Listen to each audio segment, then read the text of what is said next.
Panoor bomb സ്ഫോടനത്തിൽ ജാമ്യം കിട്ടിയ പ്രതികൾക്ക് പുറത്തിറങ്ങാൻ കഴിയില്ല. പ്രതികളായ സായൂജ്, ഷബിൻലാൽ, അക്ഷയ്, സിജാൽ എന്നിവർക്കെതിരെ കാപ്പ ചുമത്തി. ഇവർക്ക് കഴിഞ്ഞ ദിവസം ജാമ്യം കിട്ടിയിരുന്നു. കൂടുതൽ വിവരങ്ങളുമായി കണ്ണൂരിൽ നിന്ന് നിഖിൽ എ ചേരുകയാണ്. നിഖിൽ, ഇവർക്കെതിരെ എപ്പോഴാണ് ഈ പ്രതികൾക്കെതിരെ കാപ്പ ചുമത്തിയത്? ഈ സംഭവവുമായി ബന്ധപ്പെട്ട് കേസ് രജിസ്റ്റർ ചെയ്തതിന് പിന്നാലെ തന്നെ പോലീസ് ഇവർക്കെതിരെ കാപ്പ ചുമത്തിയിരുന്നു എന്നാണ് ഇപ്പോൾ city police commissioner Ajith Kumar വ്യക്തമാക്കുന്നത്.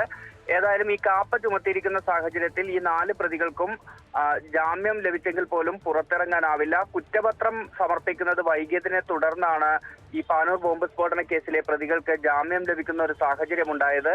എന്നാൽ ഈ ഫോറൻസിക് റിപ്പോർട്ട് ഉൾപ്പെടെ ലഭിക്കുന്നതിനുള്ള കാലതാമസം കൊണ്ടാണ് ഇത്തരത്തിൽ കുറ്റപത്രം സമർപ്പിക്കാൻ കഴിയാത്തത് എന്നാണ് പോലീസ് പറയുന്നത്. ഏതായാലും ഈ പ്രതികൾക്കെതിരെ എല്ലാം കാപ്പ ചുമത്തിയിട്ടുണ്ട് എന്നുള്ളത് തന്നെയാണ്. കേസിലെ മറ്റ് പ്രതികളായ വിനീഷ്, മിഥുൻ എന്നിവർക്കെതിരെയും കാപ്പയുണ്ട്.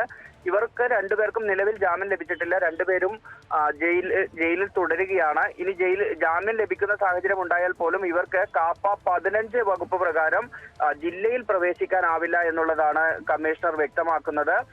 അതായത് ഈ പാനൂർ ബോംബ് സ്ഫോടനവുമായി ബന്ധപ്പെട്ട് ഇപ്പോൾ ഈ പ്രതികൾക്ക് ജാമ്യം ലഭിച്ചെങ്കിൽ പോലും ഇവർക്ക് പുറത്തിറങ്ങാനുള്ള ഒരു സാഹചര്യം ഇല്ല എന്ന് തന്നെയാണ് വ്യക്തമാകുന്നത്.